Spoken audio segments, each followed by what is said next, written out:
everybody. Welcome back to another episode of God Built This Podcast. I'm your host, Maxine, on episode 140. Let's get straight into these topics. I want to start off by talking about Black women and our health. And of course, I'm going to share my personal health journey because it is impacting my life more than I would like.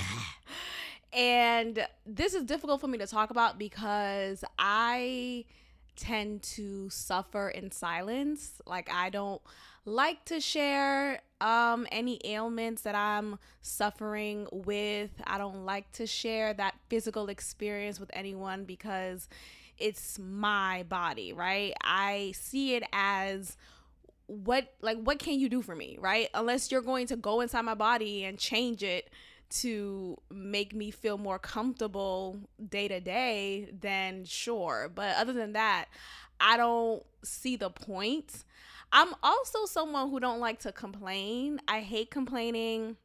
Like, for the most part, like, we all complain here and there, but I don't enjoy complaining. I don't enjoy just like talking shit every single day and just being in a low vibrational type of mood, because it just does something to your spirit, and I really hate that. And I hate that in particular because I know growing up I used to complain a lot. I used to have a really negative attitude. So I know how it feels to always be in that headspace, and it's not productive at all. And being that I'm someone who's very sensitive, someone who is just very in tune with my emotions, just with my spirit, I have to be very cognizant and very aware of what I spew, what I invite into my space mentally, physically, emotionally, all of that. So I tend to just keep my complaints or keep my pain to myself because I also just don't see the point in sharing, just because it's like, okay, what happens now, right? I shared it and it's out of my body. I'm no longer keeping it in, but now it's out in the atmosphere, and now we're in this like funk of discomfort, and I don't like that. So maybe that's some like unlearning I have to work through, but that is like some context on why I don't really talk about my own personal health, because it's just a lot of, okay, so what happens now, right? Anyway, but I'm going to talk about it now because I'm finding myself wanting to share more about my health because it's turning out to be empowering more than I realize. And I'm saying that because when you're just talking to yourself and you're just like in it on your own, you tend to think that, okay, no one else is going through this, it's just a personal problem, girl, I don't know what you're gonna do, like, type of thing. It becomes more negative than it has to be, rather than had you shared it with someone, you could receive that emotional support, right? I'm there for you, I understand your frustration, what can I do to help? And so I just completely just I went against everything I just said earlier, right? I'm taking you through my mental journey, right? Because initially that's how I was, right? I'm not quick to share my pain, but I'm now finding myself share my own physical health pain journey or just my own health journey. And it's actually quite empowering. So disregard what I said earlier. It's actually good to talk about it. I know we like to think, oh, well, no one gets it, it's just you. That's really a lie from hell. So don't believe that. But anyway, let's talk about endometriosis, which is what I have. And I just figured out exactly the name of it, right? Because for the past, I want to say since 2017, I've been feeling and experiencing symptoms such as, and we could go down a whole list. So, complete lower abdominal pains, back pains as well, fatigue. And at that time in particular, I had a cyst inside of my uterus that was way bigger than it should have been. And it impacted my GI tract, which is where my poo will come out of, right? And my bladder. So I will have an increased urgency to go pee and go poo. And because the cyst was sitting right on my GI tract, my poo was not regular poo. And this is obviously TMI, but this whole podcast is TMI, so bear with me. But my poo was much stronger in smell. It was very just disappointing, disconcerting, discomforting, all of the it was just disgusting. Okay, the smell of everything, it was really hard and embarrassing. And at that time I was living at home in Boston with my parents, and we all was going through it, right? Like I was going through it, but because I was sharing the home with my parents, they had to go through it with me. Like they had to suffer. I couldn't suffer in silence, nigga, if I wanted to. They had to suffer with me because the smell was so bad. Shout out to my sense of humor, because my God. So at that point, I was seeing a doctor in Boston, and the first doctor I saw, this older white man, he just dismissed me. It was like, you're fine, nothing's wrong. He just gave me a pee test. You know how you give a urine sample and they check to see if you have any bacteria, and it turned out I didn't have any bacteria in my pee. And so he just dismissed me and said it was nothing, even though I said I had these symptoms, even though I came into his office with like discomfort in my face. Like I'm clearly am going through something. I don't know what it is. Please help me. And he dismissed me. So I was frustrated. I felt discouraged, and I didn't do anything about it professionally for the next few months, right? Until it got to a point where, okay, maybe I should just go ahead and get a second opinion and see what someone else may say. So I go to another hospital in Boston. This hospital in Boston, I'm not going to say the hospital's name, but it's much more women oriented. And what I mean by that is there are a lot of women doctors. It feels more intimate and catered to, like you feel cared for as a woman. So I went there, and this woman doctor, who was actually pregnant at the time, she was really listening to me. She heard what I was saying, what I was describing, and she asked me to lay down. And so I laid down, and she felt my lower abdomen. And at that time, I didn't know I had a cyst inside of me, right? I didn't know what was wrong. I just felt something inside of me, but I didn't know what it was, right? I didn't know the name of it. And I would go on the Googler and WebMD, put my doctor hat on and say, oh, it could be this, it could be that, but I didn't know officially. So, but when I went to her, I did say how it feels like something inside of me. I don't know what it is. And when it feels like whatever it is inside of me, it feels like it's kicking me. Like, do I have a baby inside of me? And my hypochondriac ass felt like, am I pregnant? And there are shows. There's a show called, I think it's on TLC. I didn't know I was pregnant. That's literally the title of the show. I did not know I was pregnant. And I'm thinking, oh my God, I don't want to be pregnant. I don't want to have a baby right now. Mind you, silly me, I wasn't having unprotected sex. I don't think I was even having. No, I was having sex at the time. But he never came inside of me. And so I still just thought, oh my gosh, what if it's pre-cum? I'm just thinking the worst. And so she finally gave me an ultrasound. This was my first ultrasound. And she gave it to me over on my stomach, not internally. Because there's two different types of ultrasounds. You get it transvaginal or just on top of your stomach. And so she just did it on top of my stomach, and she found the cyst inside of it. And she was able to point out exactly the size of it, and it explained all of my symptoms. So the next step, thankfully, was to go get a surgery, and they presented it as, oh, well, we could just do a quick laparoscopy surgery, which is just a small incision, is not invasive at all, and that was going to be the solution. They'll remove it, and bada bing, bada boom. Cool. I'm excited. Great. This was like a few months before I randomly moved here to Houston, it was a great timing, because finally this thing is outside of me, and or this thing was supposed to be outside of me, but plot twist. So surgery happens. You know how you get out the surgery, your anesthesia's gone, you're on the bed and you're feeling okay. Doc, tell me the good news. She tells me literally the first words, not good morning or how you feeling. I open my eyes. I'm like, hey, doc. Very, very happy to hear that everything is better now. You can live a normal life. She tells me, so it's complicated. Literally, those are her first words. She says, so it's complicated. I'm like, huh? I'm sorry, what? You said what? She said, it's complicated. I'm like, what do you mean? She said, so we couldn't remove the cyst. And I'm like, huh? We did all of that for you to still remain inside of me? What are we talking about? Is this the Twilight Zone?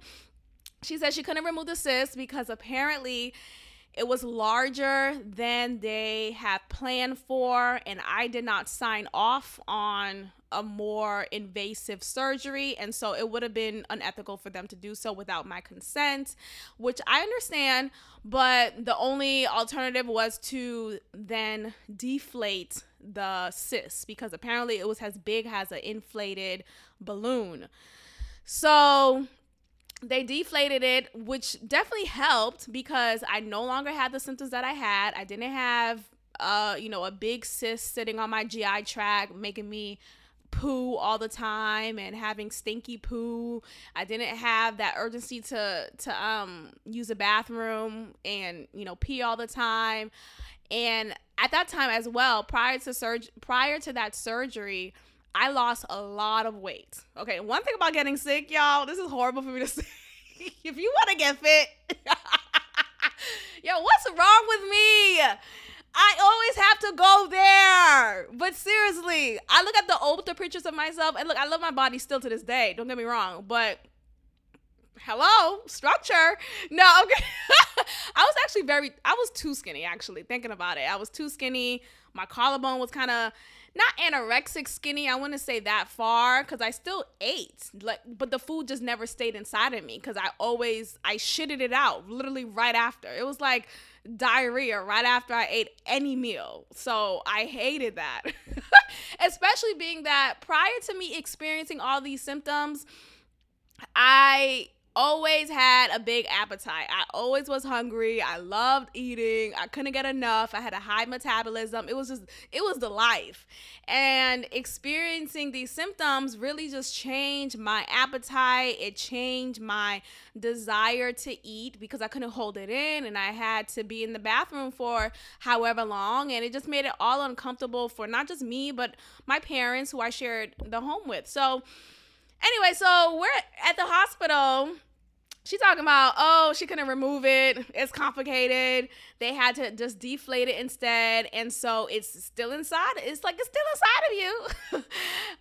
But it's like a flattened gum. So you know how gum looks when it's out the mouth and people just put it under the table, which I hate gum. I hate gum. Don't chew gum around me.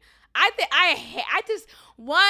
it's rude. I just think it's rude. I just didn't grow up that way. I think it's rude. And two, like, close your fucking mouth. Like, what are you chomping away? I hate gum. But anyway, so it's also, when you think about gum, when you touch under a table and you feel the spread out, chewed up gum piece, that's what the cyst looks like or looked like inside of me at that time. So they couldn't take it out, but it's deflated and it looks like chewed up gum.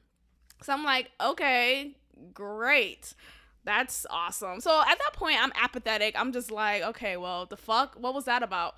So she did also say it may return. It may grow again and reform like, a transformer. Like, what's inside of me? Hello? And she said it may grow again, and that it did. That it did. So that was 2017. Was it 2018? I think it was early 2018. It was March 27th for sure.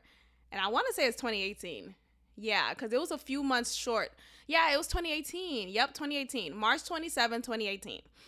And I'm grateful for that surgery, though, because it did stop my initial symptoms. Because my cyst was that big, that's why I experienced the heavy GI tract and the heavy bladder and just all the discomfort that came with that and the fatigue. So that stopped, thankfully. But now, 2021, and prior to, I have been feeling the same symptoms, not as extreme though, not to the point where my GI tract is like the same as it was before, but my what is it, so like I have an urgency to pee, um lower abdominal pains, just sharp shooting daggers in my abdomen, like to the point where, is there a baby inside of me type of thing. Like, is this how it feels when a baby, like, ooh, but not in a like exciting way. It's very painful, and it's to the point where like I know the cycle or the schedule in which I experience this pelvic pain. It typically happens in the mornings. It typically happens right after I'm done with my period. Actually, when I'm on my period, I feel natural cramps, but it's not, I wouldn't say it's not unbearable. Like, and I also, maybe me just being the Black woman that I am, I just have a high threshold for pain. So it didn't really trigger or like set out a red alarm, just an alarm in me to think of it as an issue, right? I just thought it was normal to feel this pain. But so since the surgery, and I've been feeling the same symptoms here and there, as far as not as extreme, but still symptoms. I was doing some research and I finally saw another doctor here in Houston and was able to determine that I do have endometriosis. That is the name that was given to me. And doing all the research and finding like little self-help groups when it comes to endometriosis, people will say endo instead, like just instead of the full term. I completely resonate with everything that is said about endometriosis. Even the memes that I've been looking up on Instagram of endometriosis is me. Like, it's literally every meme. There's let me go to the shout out to humor, because my God, let me just go to these memes. My God, so freaking hilarious. There's literally a endometriosis memes page on Instagram. And when I tell you, I was cracking up all last night to all of these memes. Hold on, there's one, I'm gonna find it real quick, y'all. I'm so sorry. Okay, so you know the meme, right? You know how a meme set up, you have the top, like a few words at the top, and then the picture in the middle, and then a few words at the bottom, right? I actually don't know where this picture is originated from. It's like this old time type of cartoon, like Rudolph the Red-Nosed Reindeer type of animation. Okay, so the top of the meme says, when someone asks if you're feeling better, and then the picture is this pirate animated guy, and he's looking, with his hand is out, and he's looking kind of quizzically at you, and at the bottom says, well, yes, but actually no. That is so me. Like, oh my gosh. I had to share, I didn't have to, but I felt like it was a good idea for me to share my health journey, or just, you know, what I'm going through right now with my boss, because it impacts my life. Like, it impacts my level of productivity. It impacts my energy. Like, with endometriosis, I'm also very fatigued at certain points. Like, when I'm tired, I'm tired. Like, I need to go to sleep right now. And I hate that, because I like staying up. I like being up. But when I'm tired, I need to go to sleep. And like, I'm fatigued sometimes a couple of times throughout the day. My pelvic pain is so bad that I could not get up early in the morning. I'm in my bed because I'm trying to just get myself up, but I can't. And then I finally get myself up, and then it's too late, and I'm arriving late. Like, it's impacting my work life as well as it is just my overall life. And so I just thought, it's best for me to just share this and be honest with my boss as well as my direct coach or department lead at my job. So I decided to do that and shared it with them. And thankfully, they're women and they were understanding and sympathetic. And she said how, my health comes first, and take care of yourself. Whenever you need to take a day off. Whenever, just do what you need to do to make sure you are taking care of your health. And so thankfully, I have a boss who actually cares, and at least seemingly, right? But I believe she does care. I'm being funny. But anyway, I bring this up because this meme is just so hilarious and it's so spot on, because with endometriosis, I was just talking to myself about it. I was like, okay, I have bad days and I have not so bad days. And I don't want to say good days, because I could start off the day, well, not typically when I start off the day, it's always a pelvic pain situation. But I could, for the most part in the day, feel really, really good. And then suddenly feel really, really bad, like physically, and I'm curled up like a ball with my heating pad, which is very helpful. Shout out to my heating pad, but it's very helpful. I'm curled up with my heating pad and I'm laid up trying to find a comfortable spot. But that is just the norm for me. That's been the norm for me for the past year or two. And it's difficult. It's really difficult. And, with me, I'm someone who don't like to sit in my pain for too long. I'm ready to move forward. Like, okay. But with this, unfortunately, there isn't a set cure, right? There isn't, it's a chronic pain. That's as best as I could describe it. It's a chronic pain. So it could last for a long time. Well, it does last for a long time. That's what chronic means. So it could either last for years or it could be a lifelong thing. So I have to continuously rewire my brain in thinking that, hey, I just have to manage this. I have to continue to fight through it and manage it, and not think, oh, tomorrow I'll feel completely better and I won't have any of this anymore. I just have to manage it. And really the only cure for it is if I get a hysterectomy, which I'm not doing because I do want to be able to conceive naturally, and I don't want to take away that option, so I'm not doing that. Another option for solution is if I was of the age of getting menopause, so like my period wouldn't be a factor.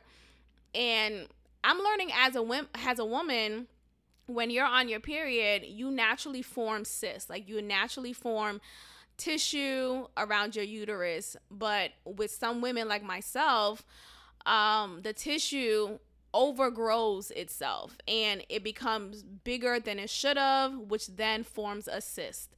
And so that's what I experienced. And if I was at the age of menopause, then this wouldn't be an issue anymore because I wouldn't be on my period, right? So those are two solutions, quote unquote, for this. And that's really like the clear-cut solution that is presented. Everything else is very much like, well, here's a pill to make you know how to cope with the pain, but that's about it. But yeah, it affects a lot part of me. I just, like the meme says, when someone asks me, oh, are you feeling better, how are you feeling today, it's like, I'm fine right now, right? Like, I'm fine right now as I'm recording this. I'm fine. But literally just 45 minutes ago, I was in the bathroom and I shouldn't have been in the bathroom for as long as I was, right?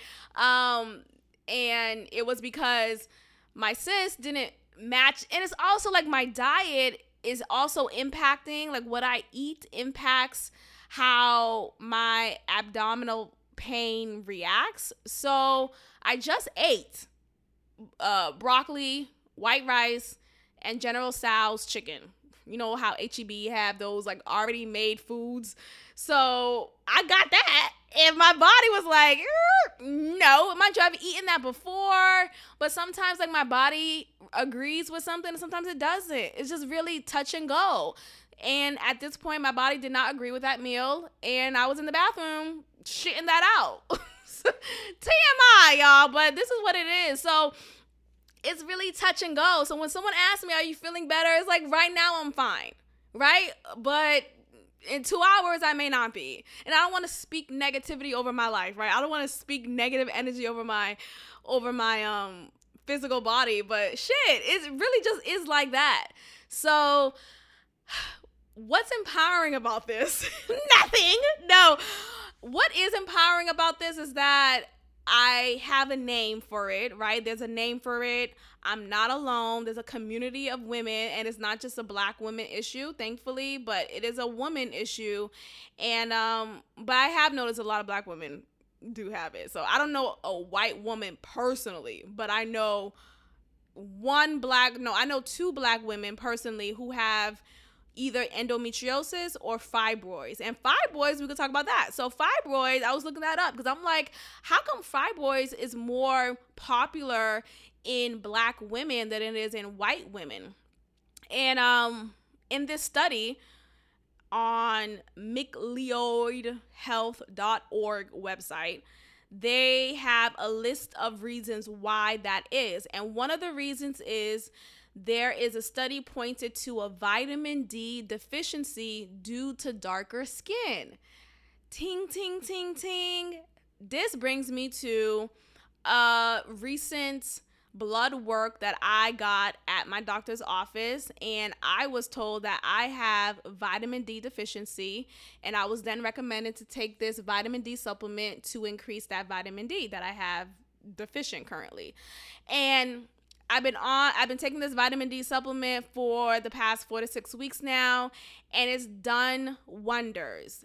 And I'll be specific on that. So, there's another one. Okay, I'm gonna talk about that in a moment. So I'll be specific about that. So while I'm experiencing symptoms with my endometriosis, one of the symptoms was my fallopian tubes were clogged with old blood, so period blood that is just clogged up in my fallopian tubes. And because of that clogged up blood, it would leak outside of like my bladder, right? It would leak, and I would find myself, it feels like I'm peeing on myself, but it's not pee, because every time I would check, it's not pee, it's this dark chocolatey color. And so I looked up, actually my doctor, when I was getting my transvaginal ultrasound, my doctor said something about chocolate cysts. He literally said those words. And I'm like, interesting, chocolate cysts. And he said that's related to endometriosis. So I did my study on that on my own, and definitely it resonated with me because that's exactly what I experienced whenever I would check my panties and I noticed this leakage. It's not pee, it's this chocolate cyst, which is really just old period blood that is clogged in my fallopian tubes.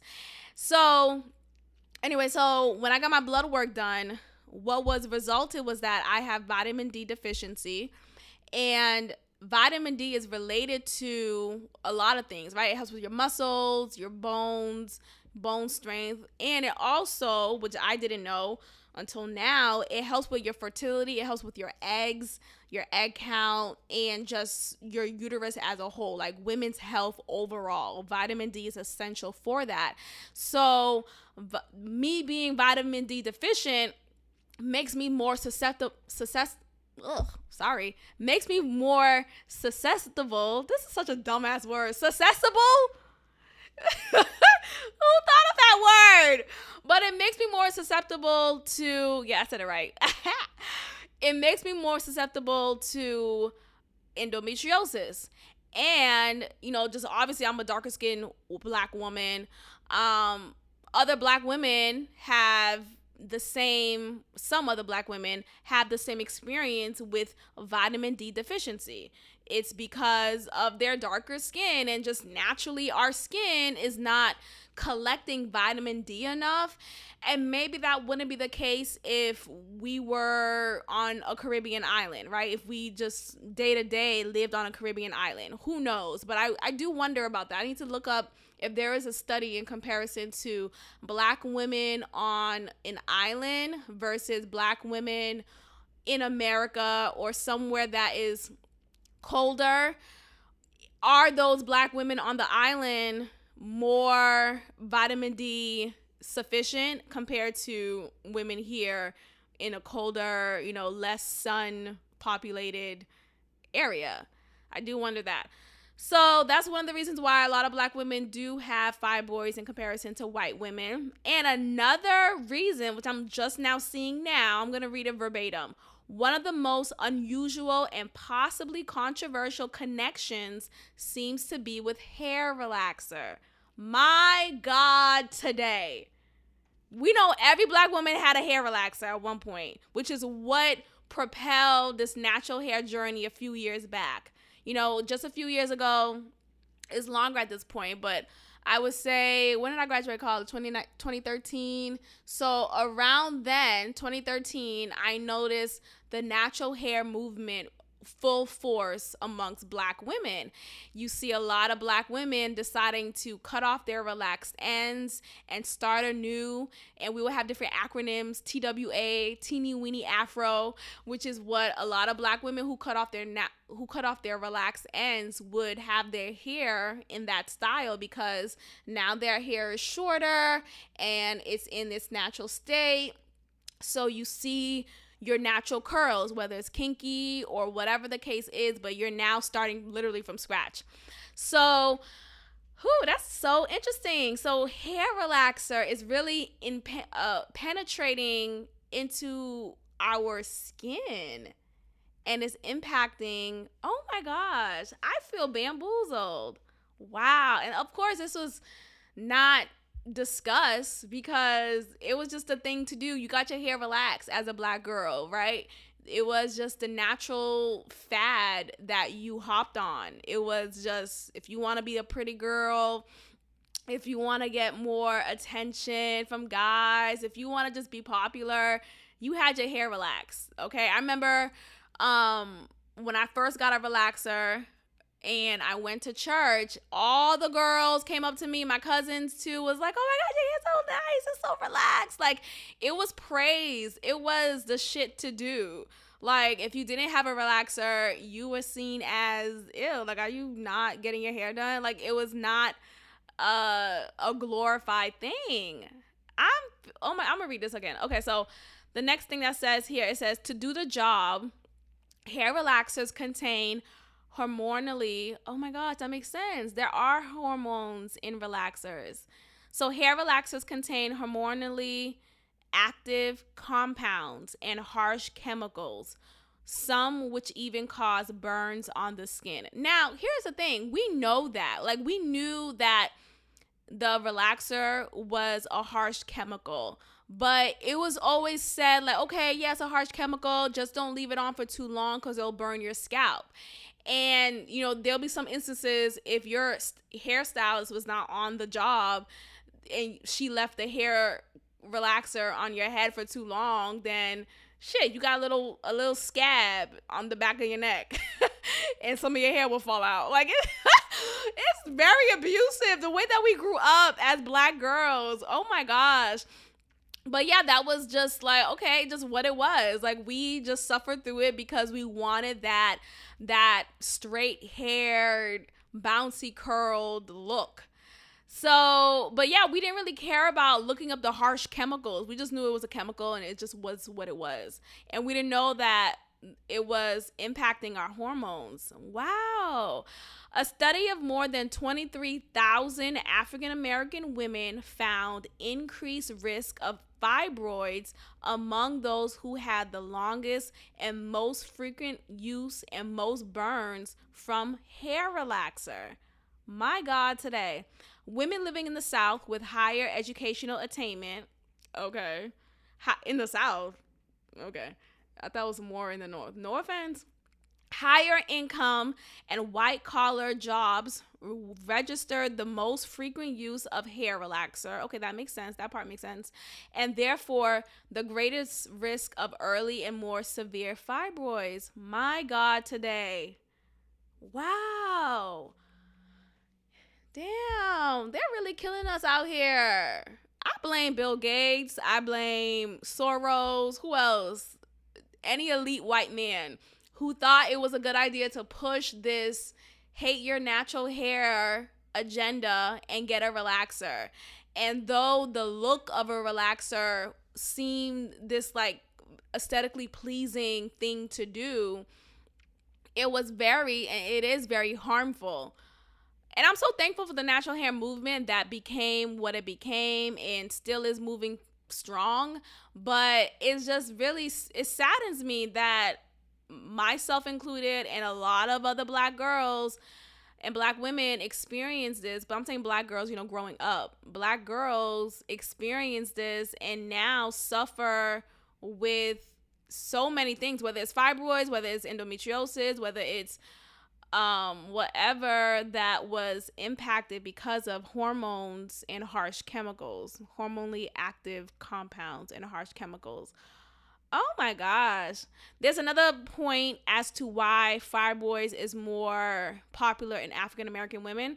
It says here, some evidence suggests environmental factors such as diet or a history of abuse increase the risk. Now that's interesting.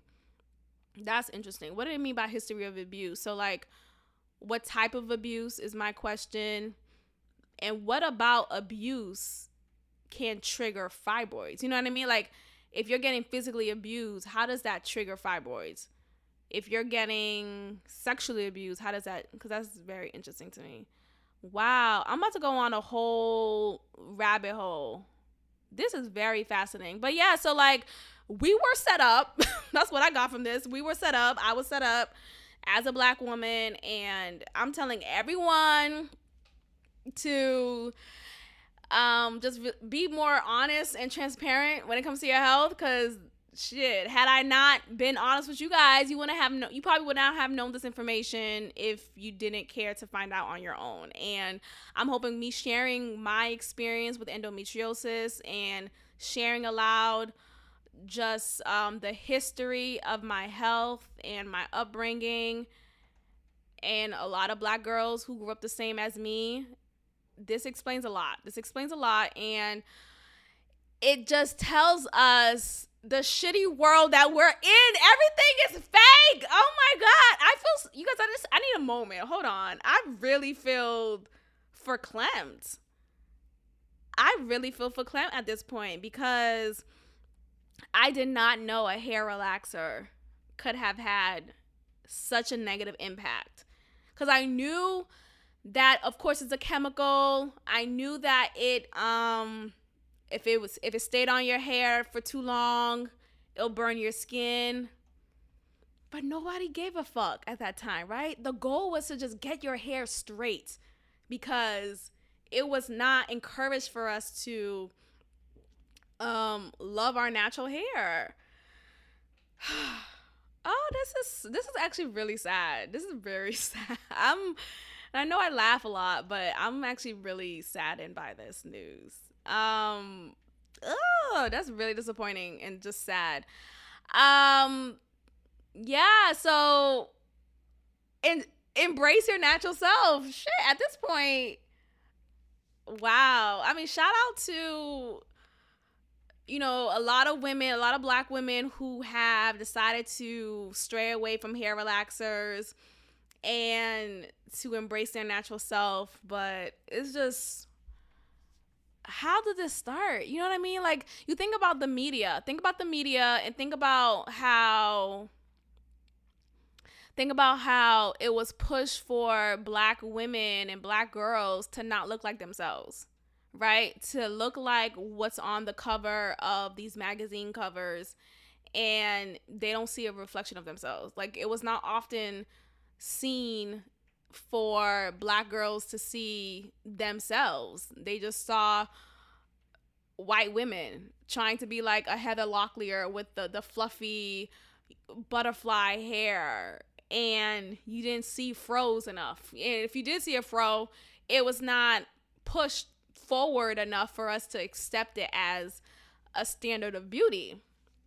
Oh, this is very disappointing. Anyway, I'm gonna go on a rabbit hole and share some more of what I find, but I will follow up with this conversation with you guys later. But I did just wanted to share that part in particular because my endometriosis obviously impacts all parts of my life, not just like my personal life outside of work. It affects my work life. It affects my podcasting. Times when I wanted to record, I could not get myself to it, and I missed an episode. I missed recording, and so it sucks. So I want to get that as context. I will still do my best to manage as much as I can and also give myself grace, but I don't want to not do what I want to do, right? This podcast is what I want to do. This podcast is a labor of my love and my passion, and so this will continue to be the forefront. I just wanted to give you guys context and keep that in your mind. So let's move forward to another topic, because damn, that just put me in a disappointing mood, to say the least. Brittany Renner. Let's talk about Brittany Renner. Let me just drink this water real quick. Hold on. Brittany Renner.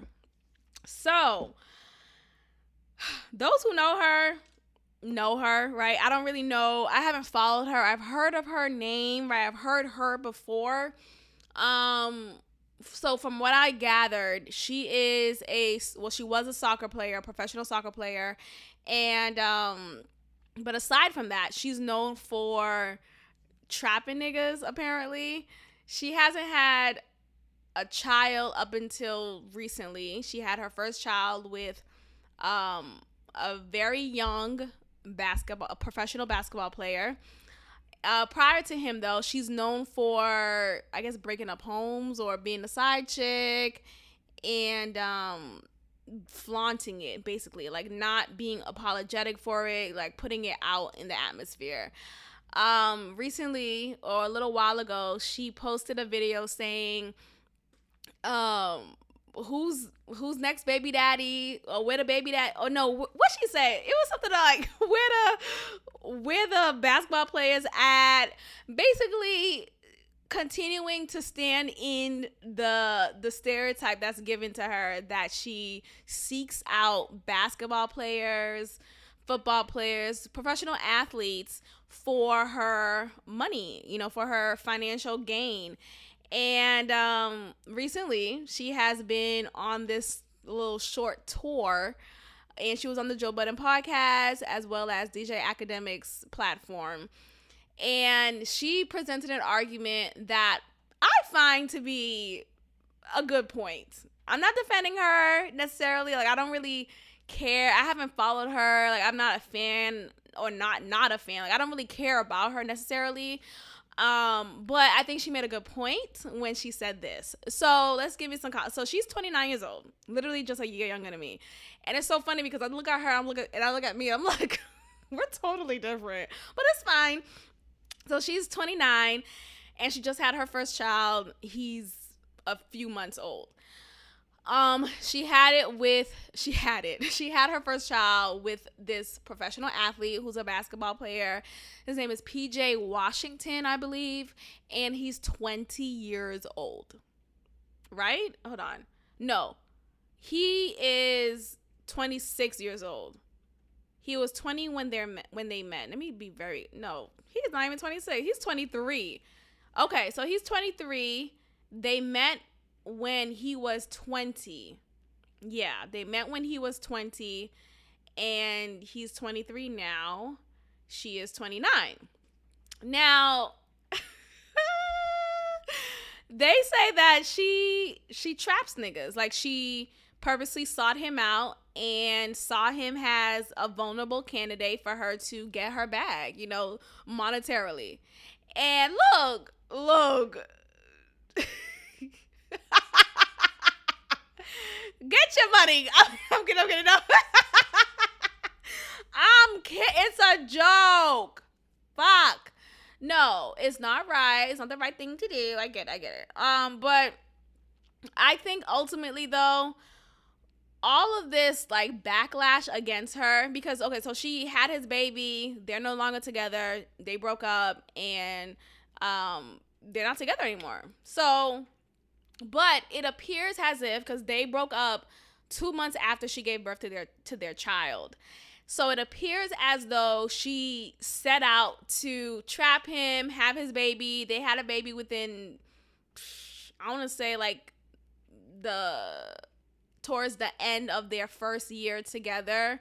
And so the next few months together, the next 9 months, they just kind of, stay together because she's pregnant and, let's just be together to make things look good. But 2 months after, they broke up, right? So it appears as if she came into it with the mission, right? She came into it with the goal to get pregnant by this man who has this big ass deal with the NBA, and now she will always have half of his, period, just because I have your child, and that's just what it is. Now, look. I don't condone this. I do not condone this. I think it's not condoning, right? I don't think it's cool to do that. I do know that there are women in the industry who do seek men of a particular stature to have a baby with, because I will be set for life. Look at all of Future's baby mamas. Aside from Sierra, of course, but they all have a bag, and he has 9 children's mothers. Like, his check is not his. Like, he might as well just give all his check directly to all of his children's mothers, because nigga, you don't have any money at this point. But there are women out there who do, like, that is their job, to trap niggas, to go about the men who are most vulnerable and naive and let them come inside of her. Or if they didn't come inside of her, there was an episode of The Game when I watched The Game when it was good. Oh, that was such a good show when it was good. But there was an episode of The Game when a groupie chick, she took the turkey basin, and though the guy didn't come inside of her, they had sex with a condom. She went to the trash can, took the turkey basin, sucked up the condom juice, right? Sucked up the cum from the condom, and inserted it inside of her so that she will have his baby. And so that worked. Like, that has happened. Where else would they get that idea? And so this is a thing that happens. It is very natural for it to take place. The issue with this is, it looks like it's predatory, because he's super young and she's a good 6-7 years older than him. She presented the argument that, well, how come we don't call out the older guys who are with younger women and who have been with younger women for a good 10 years, right? So she referenced Michael B. Jordan and Lori Harvey. Lori Harvey is 24. Michael B. Jordan is 38, close to 40. She referenced Jay-Z and Beyonce. When I tell you, I was like, oh, bitch, she said Jay-Z and Beyonce. She better watch her life. Let me tell you how old they are, because I remember a few years ago, I was thinking, oh, I wonder what's the age difference between Jay-Z and Beyonce. So Jay-Z's 51, right? Beyonce is 40. Now, 51, 40.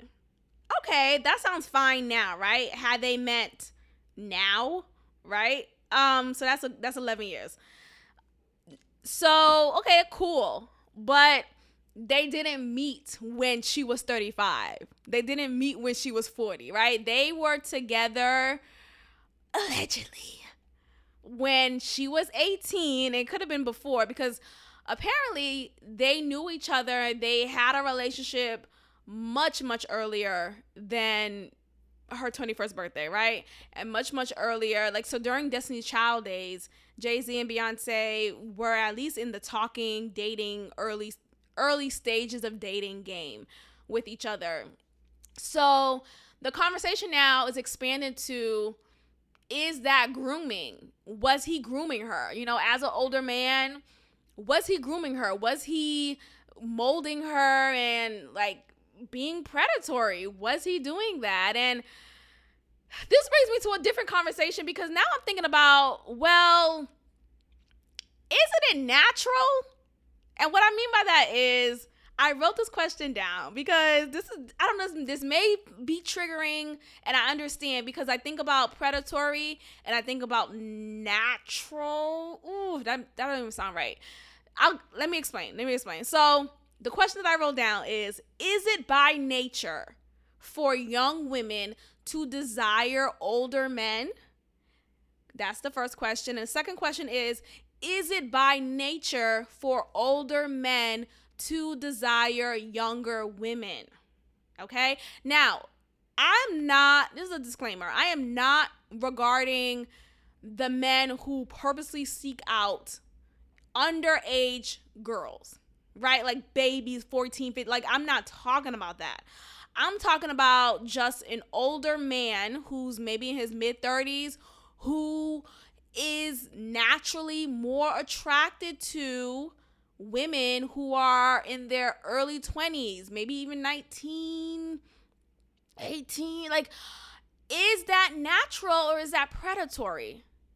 Is that natural? Is that predatory? Because I think about, like, for me, for example, I'm 30.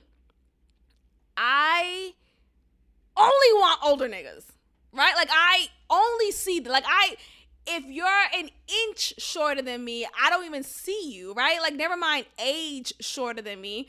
Like, what are we doing? I dated a younger man, 4 years younger than me, y'all. And I don't know what, I think I was going through a mental breakdown because I was not in my right mind. I could not have been in my right mind. I could not have been, because he was 4 years my junior. And y'all know him. I talked about him in the podcast previously. The moniker I gave him is Church Bay. Church Bay, remember him? 4 years my junior, okay? And every time we talked about anything, whether it's about, like, I don't think we even talked about politics because his age obviously got in the way. Any conversation that we had, his age got in, like, our age difference was staring at me dead in my face, like, girl, what you doing with him? Girl, what you, like, he's not even juiced up yet. What do you mean by that, Maxine? He's not juiced up yet. That's what I mean. He doesn't even look like a man yet. And he's a good guy, right? Like, I'm not even here to shit on him. But what I mean by that is he doesn't even look like a man yet. Like, he's not even fully formed into a man.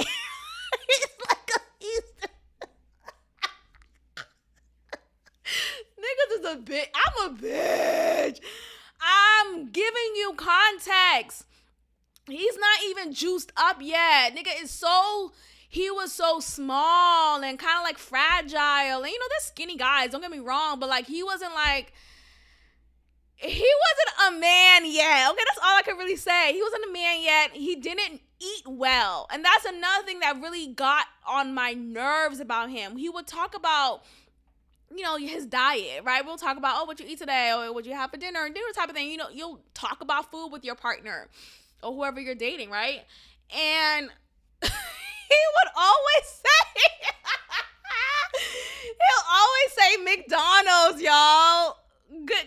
Good night. Please go to bed. He said McDonald's, like, almost every time I would ask him, what'd you have for dinner, or what you had to eat. He would say, he went to McDonald's.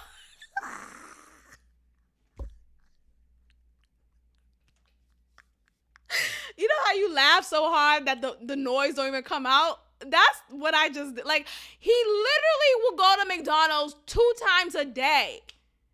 Eating McGriddles. Look, don't get me wrong. McDonald's is the shit sometimes. But, like, I feel like I don't want my man to eat McDonald's and enjoy it, right? I want you to be better than me. I don't want you to be like, oh man, I'm really wanting for some McDonald's. I don't. And that's what Church Bae would have very often. And so like he wasn't rich in his palate. He would he would also, like, I remember saying, I was talking about steak one time, and he told me he never had steak. And you know how some people don't eat red meat, which I respect, right? You know, hormones, all these like great philosophies why you shouldn't eat red meat. I get it, but sometimes I want some steak, okay? Give me that fucking cow. Give me the cow. That wasn't his reason. He just never had steak. Like he never like increased his palate. He just had these like cheap ass, childish ass meals. Like, nigga, what the fuck are we doing? This is 1992. Like, it was just very, mind you, 92, he wasn't born yet. He wasn't born yet, so never mind. But we just completely were different. And it's because of his age. His age was a factor, a huge factor, and it made him very unattractive for me. Like, I could not be attracted to him.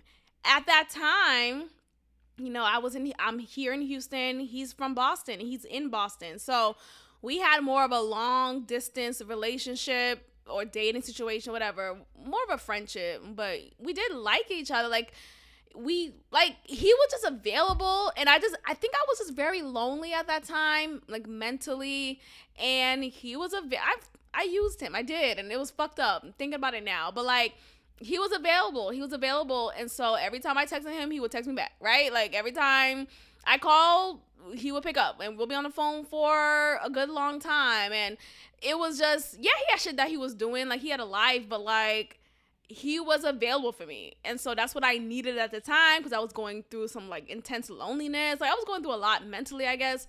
And so he was available. But other than that, I wasn't attracted to him. I was not trying to really be with this guy. Like, I think I broke it off with him like 3 times. I know I broke it off with him 3 times. 3 times, y'all. And went back to him just on some on board tip. Like, I was a fuck girl, y'all. I'm not condoning this behavior. I'm just giving you context. Don't judge me. But you know what I mean? Like, he was just, anyway, he was very young. And some people will say, well, you know, 4 years is not a big deal. It is. It really is. It really is. So when I think about the question, is it by nature for young women to desire older men? I think it is. And I see it as, ultimately, I want to be with someone who, I don't want to say resembles my dad, but like, you know, with a father, right? The father brings stability, brings provision, brings peace, and just, you know, he brings the home together. That's what I desire. And you see that more so with older men. You know, more so older men who are in their right mind, of course. There are older men who are not in their right mind, but that's not what I'm talking about. But typically, you know, you see that in older men. They're more established. They're more spiritually established, mentally, like all of these things, they represent stability. And so naturally, as a woman, right, if you're like a natural woman, and this is going to be offensive, I get it, but like, shut the fuck up. If you're a natural woman, you would want a natural man, and you want to go about things naturally. And so naturally, for me, I desire an older man. I'm not saying he gotta be whatever, but like, you desire an older man. So I think it is by nature for young women to desire older men. Now, there shouldn't be a problem with that, right? Because the patriarchy is not there, right? Because women are not necessarily, how do I say, like, it doesn't seem like, oh, because we desire older men that we're being predatory. Because women, essentially, when you think of a predator, you don't think of a woman, you think of a man. And don't get me wrong, there are female predators, but typically you don't instantly see a woman when you say predatory, right? But when you think about the question flipped, right? An older man desiring younger women, it instantly becomes, oh, he's a predator. He's disgusting. This is some R. Kelly shit. And, excuse me, I wonder, are we not thinking naturally, or are we instantly thinking in the sense of, oh, predatory, oh, predatory, predatory, predatory, predatory? And that's what I want us to really converse about, because we're not allowing ourselves to be our natural selves anymore. You see what I'm saying? Like, we have come to a place in society where natural women are now being attacked. Natural men are now being seen as toxic masculinity. And it is more discouraged to be your natural self just as a woman biologically than it is to not be. So I think about that question. I think about, like, okay, well, what about me naturally desiring an older man? Is that wrong? Am I being conditioned by the patriarchy? You know, am I being a victim because I don't? And don't get me wrong, like, you could find someone who you like who happens to be around your age. That's fine, but not me, okay? But it's just because also I have a different type of mind. Like, my mindset is a little bit more advanced, not even to toot my own horn, but beep, okay? But my mindset is a little bit more different than it is with men around my age. And I find myself to be more seen by older men because they get me. And so I don't see that as a wrong thing. So when I think about the question flipped, right? I see it as, well, doesn't that apply to the man as well? Like, wouldn't a natural man want a natural woman who they see as someone who they could provide for, who they could be stable for, who they could create a presence for that is peaceful? And you could do that with a younger woman in comparison to a woman who's older, or even a woman who's around your age. Because sometimes women who are older, like, say if you're a 45-year-old man and you're dating a 45-year-old woman and you're a black woman, black man, right? Sometimes, let's just be very honest, I'm not trying to shit on black women, but sometimes black women who are around that age, they are already set in their ways. You could describe them as stubborn and just kind of just rigid, not as free-spirited, or just not as open to being led by a man.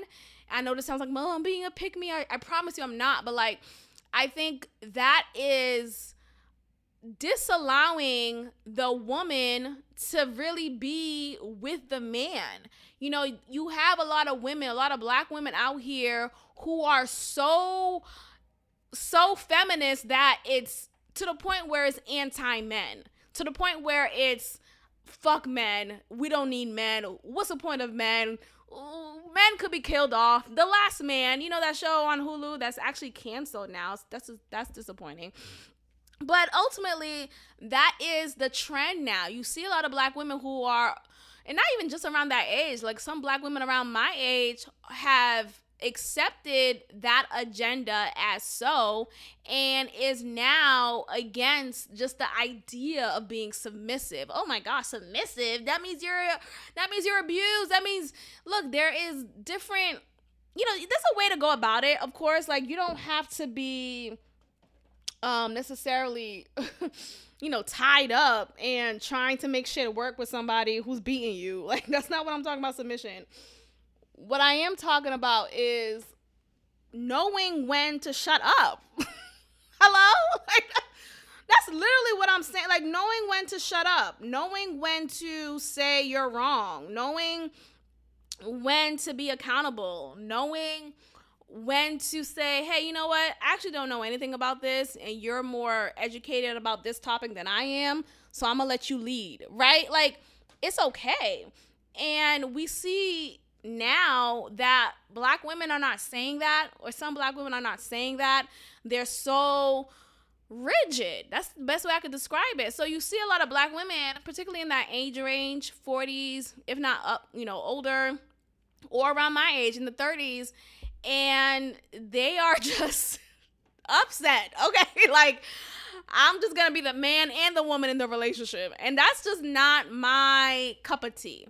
So I look at men who are older, who may flock towards women who are younger. Again, I'm not talking about underage women, but I wonder if that is the case. Is that so because they could naturally be the man and the woman could naturally be the woman, and they could have a natural traditional relationship? Is that so? Because I think it is natural for us to want that. If we're just like, if we don't subscribe to what society says and to what the latest movement says for us to do, that is a natural way of things to that is a natural way to be, right? That is a natural course of things. So I just think about that, and I don't, in regards to Brittany Renner, I feel like, yes, she is not necessarily a role model per se. I do think she be trapping niggas, or at least this is the one that she really trapped, because she finally had her first child, and God bless the baby. I just think, though, outside of her, and just looking into the conversation of older men with younger women, I don't think it's always a predatory situation. I don't think it's always an abusive, lay down and shut up situation. I think it's just a natural course of things. I really do. So please share what you think about this, because that's really my opinion. I'm not saying this as someone who has no opinion, who can't speak up when men's around. Like, hello, have you met me? Like, no, I'm still my whole self. And in being my whole self, I know the power that I hold and the value that I hold. And I don't have to demonstrate my power by diminishing you as a man. Like, what? That's not powerful. Like, if your power consists of taking other people's power away from them, then you're not powerful at all. It's all a lie. And another thing, like, let me just add on to this, and then we'll move on from this topic. I think about, just naturally, me being in a relationship with a man who's younger than me, I wouldn't feel like my natural self. And what I mean by that is, when I was with Church Bay, I felt like I was doing all of the leading, okay? I was doing all of the accounting, like, what I'm saying, like, everything. I led everything. Like, I led his ideas, I led his thoughts, I led his accounting, I led everything. And I feel like that's unhealthy. That's an imbalanced relationship. And had we really been together, right? Like, had we continued the relationship and still been together to this day, I would have been resentful. Oh, yes, sirree. I would have been resentful. I would have looked at him as this corny ass, whack ass, don't know shit ass nigga. And I would have been like, what the fuck did I do? Like, why did I do this to myself? I would have been unsatisfied, unfulfilled, all of these things. Had I really stayed really been in a relationship with him, like, really, because, we were long distance. So it really wasn't like, I guess it wasn't real. It was just more of a virtual relationship. So had we lived together, like, had we gotten married, like, had we been even in the same streets, like, and really had this physical relationship, I would have grown resentful, and I would have been completely more unfulfilled than I already was. So I just think about it like, ultimately, it is unnatural. It's unnatural to be with a man who is younger than you. That's such a big ass statement, but it really is. Like, if you are someone who's not trying to be a natural woman, okay? If you're someone who wants to be a man, who wants to do man things and not be, your feminine divine self, then that's for you, right? Then you would seek a younger man so you can manipulate him and mold him to who you want him to be. But if you are a natural woman, right, and if you completely stand in your femininity and you stand in your divineness, you would not even look the way of a younger man. I don't care how much younger. Like, I don't care if you're 6 months younger. Ew, you're younger. Get away from me. So really just and another, I swear I'm gonna move on. But damn, I'm thinking about Church Bay, and I'm really thinking about like, yo, I really was not into him. Oh my gosh, I really wasn't. And at that time, I'm gonna give you guys some more context, and I really don't want it to be like a, oh, woe is me type of thing. But just to give some context, I was going through a grieving moment. I was grieving the loss of my cousin, Joanna, and I was just really, really sad. I was really, really sad. So at that time, I had already developed this friendship with Church Bay, and so I wasn't gonna not be like in relation with him anymore, because I felt like I needed to have him still has a presence in my life. But yeah, girl, I'm so remember when we ended, he had to I remember, okay, so it was, what was it? It was like a while ago. And like I said, his name is Church Bay for a reason. So he plays for the church at his church, and he's also like, he's not a critical thinker like I am. He's not much of a thinker. Ugh, girl, I don't know what I was doing. Anyway, but he was saying how God told him or like he felt like God was not showing him what he needed to do in regards to his relationship with me. It was not clear about that. And it was just so annoying to me, because I felt like, nigga, what the fuck are you talking about? Like, I get it. Okay, we both believe in God. Like, I believe in God just as much as you do. But I also, like, use your fucking brain. Like, you could also be led with your thoughts, and you could also, like, make definitive decisions. And he was getting into a space where he was being indecisive, and he was not being communicative. He was kind of, I just need to figure things out. Just kind of Donnell Jones type of nigga. And I cussed him out, and then that was that. And we haven't really spoken since. I mean, he's checking in on me the time when there was the whole ice storm here in Houston, and it was just, that's what it was. But what I got from him was just like indecisiveness, and I didn't really like that. And it was just a lot, and it just spoke to his age. It spoke to his age some more. So I think all that needed to happen for me to see, I already knew the age was an issue, but I held on to him at that time because it was a crutch. He was a crutch for me. He was someone who I knew would always be available, and I just needed that because, again, I was in a space in my life where I was feeling very lonely and very just sad at the loss of my cousin, and it was just a hard time for me. So yeah, I wouldn't do that again. I would not do that again, obviously. But I just ultimately think it is unnatural to be with a younger man. I really do. I really do. And I remember one time he came here to visit me. Well, he was visiting someone else, and he finally saw me. It was like much after we broke it off, I guess. And we was kind of engaging in just like platonic friendship. He got this, like, I talked about it. Y'all remember this episode? I forgot the name of the episode. I forgot when it was. It was sometime last year. And he got this nice penthouse hotel suite. Like, what? Super nice. Like, pimped out. And he got this nice rental car. Like, he looked the part, right? Like, oh, you got this nice car. Like, wow, you got this nice penthouse. Like, it looked the part. But when I met him there, right? And when I met him and when I saw him in his car, in his rented car, and when I saw him in this element, I still was not attracted to him. Like, it was still not there for me. And I was just looking at him, and I'm like, oh, this man is a child. I'm the predator. Like, I've become the predator here. Like, I think at that point, you should have locked me up. Somebody should have locked me up and knocked me up. No.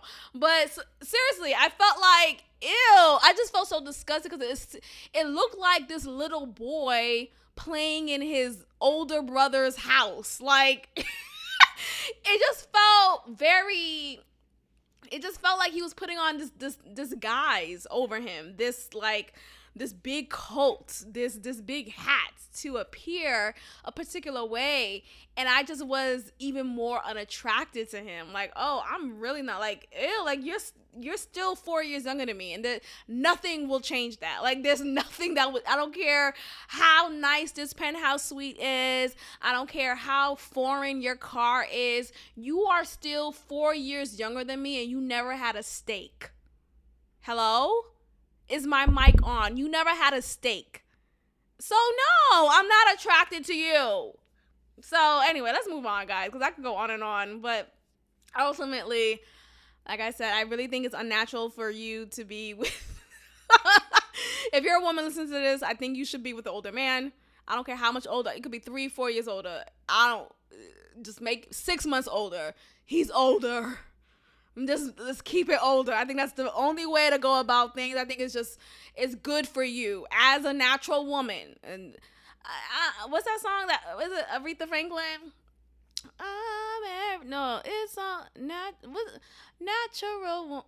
What's that song? But anyway, that's that on that. Cue the music. Now I'm ready to love. Ready to love. Why I always gotta start off with a laugh? That's so funny to me. I only want to touch on a couple of things from the previous episode of Ready to Love, and I want to focus on Tasia. Am I saying her name right? Is it Tasia? Tasia. Ooh, child. Tasia is... I don't know how to describe her other than saying I just think she's romantically awkward. I think she's an awkward woman, and I think it just stems from, again, what I'm saying earlier. I think she's not in tune with her natural womanly self. Yeah, she looks good, right? Like, she takes care of herself, right? She looks good. She looks well put together, but I don't think she's really locked into her femininity. And I'm saying that a lot this episode because I realize that there's a power in being a woman, right? There is a sensuality, there is a gentleness, there is a voice, there is a strength. There's a lot in being a woman. And if you're a woman who don't know that, like who doesn't know that, who lacks that knowledge, who walks awkwardly, who speaks awkwardly, who operates awkwardly, that just shows me you have yet to access that power. And I'm saying yet because I believe there's hope, right? I just think she is romantically awkward. In a scene when she was on a date with Frank, the bartender guy with those pink ass, man, he got like gorilla lips. Like, what's going on? Monkey lips or monkey ass, but whatever. He seems to be cool. But he's trying to get to know her. He's trying to get to know her deeper than the surface, right? It's surface to talk about work. It's surface to talk about a business that you started from the ground up. And yes, it's a part of you, right? Your job, what you do for a living, definitely needs to be discussed. You need to share that. It needs to be a part of the conversation, but it's not only the conversation that should be talked about. It's not all of you. What else? What do you desire in life? What is your love language? What is, they always talk about what's your love language. Oh my gosh, I swear, had that book never been released, niggas would never have said love language as much as they are saying it now. I'm so sick of that shit. Everything's my love language, nigga. Like, I want to be touched. No, but my love language in particular, though, I love quality time and physical touch. That's really, and words of affirmation. Those are my top 3. And I really can't say which one do I value the most. I really think they're equal, but if I really, really had to choose, words of affirmation really means a lot to me because being that I'm, continuously aware of my mental health and aware of how my mind could go down a rabbit hole of darkness and ruminate in it. I need someone who can affirm me and just know what to say, right? And it's not, again, your responsibility, but I also feel like you should be aware that, oh, Maxine is someone who likes to be affirmed here and there, right? Or in moments when I'm showing doubt, that is your opportunity to affirm me. And that's what I really appreciate. So I would say words of affirmation will be like my top, but for the most part, they're all equal for me. The three that I said: words of affirmation, physical touch, and quality time. From the right man, right? Because the nigga I was with years ago, Leprechaun Bay, he did a lot of physical touch. And I hated every moment of it, okay? Like, I wanted him to lose his hands, okay? I wanted him to not have any more hands, okay? That's how much he touched me, and I hated it, okay? Don't touch me if you're Leprechaun Bay. Yo, I did not like him, but I say, that whole story. But, when it's with the wrong person, it's every language is wrong. Like, we don't speak the same language. We don't speak the same dialect. It's wrong. But when it's with the right person, you realize, oh, I really love when he does this. Oh, I'm realizing this is my love language. So with Freckles Bay, like, it's the three that I named. So anyway, but with Tasia, I don't see her saying any of that, right? Like, I don't see her saying, and maybe she did in a previous episode, but like, she comes off very, like, I don't want to say homegirl, but very kind of surface. It's very surface. Like, when she was talking, I remember the first episode when she was grilling one of the guys and saying, like, oh, are you single? Are you, like, she knows how to have conversations that are light and that allows her to do more of the grilling, right? I'm going to grill you down with questions rather than be open and honest and vulnerable. She lacks that. Like, she's not instant to be that. And in a position when she is now propositioned to be vulnerable. So when she had her one-on-one date with Frank, and Frank was really asking her about who she is, she opted the easy way out and just shared her career path and how much she enjoys tech life. And it's like, girl, what the fuck?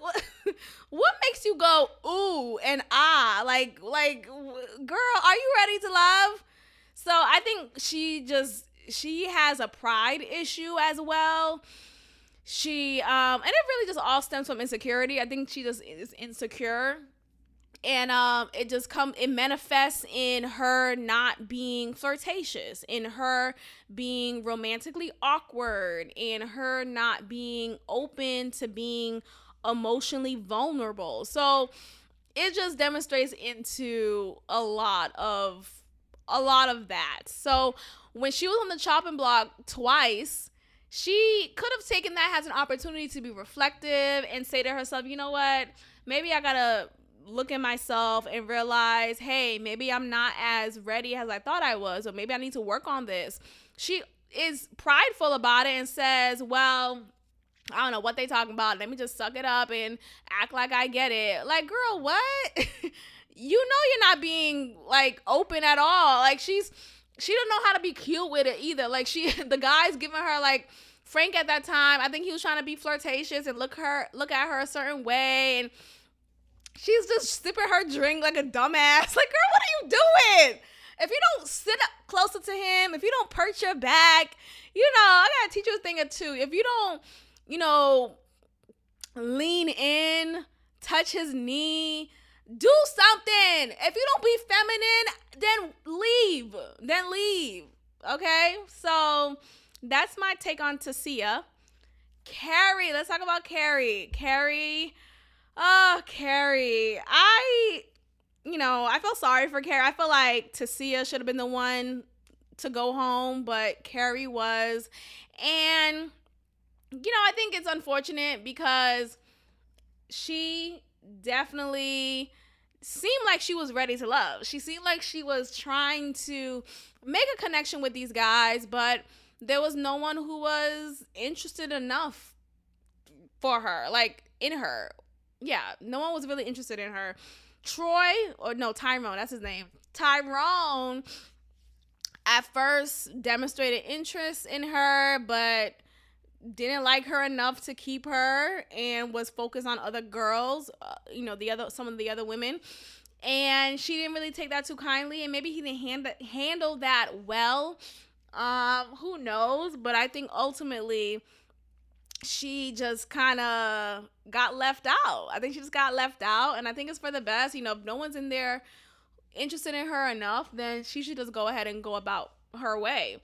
But there was an adjective given to her, and the adjective is aggressive. That she was actually being too aggressive with Tyrone. That's what he said to her. And he felt like her manner was too aggressive, and that turned him off. And I find that to be a little problematic, because I think about, one, the context of the damn show. Like, we all have to be somewhat a little bit aggressive, right?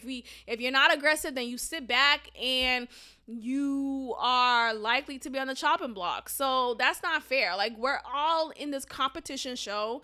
You're not necessarily winning a prize. Love is the prize, yes, but like, there's no monetary gain from this show if you make it to the end. You just make it to the end with your mate.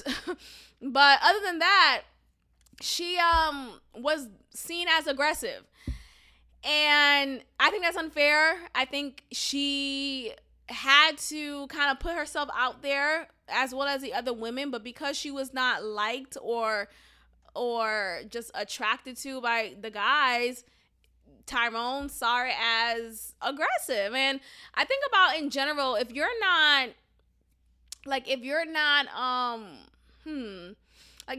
wanted, right? It could be from a man, from a woman, then whatever advancement that the person is giving you is gonna come off aggressive, right? Because you're not interested in that person naturally. So, but if you were interested in that person, then it's gonna be like, oh, like, he likes me, like, oh, he really likes me, or she really likes me.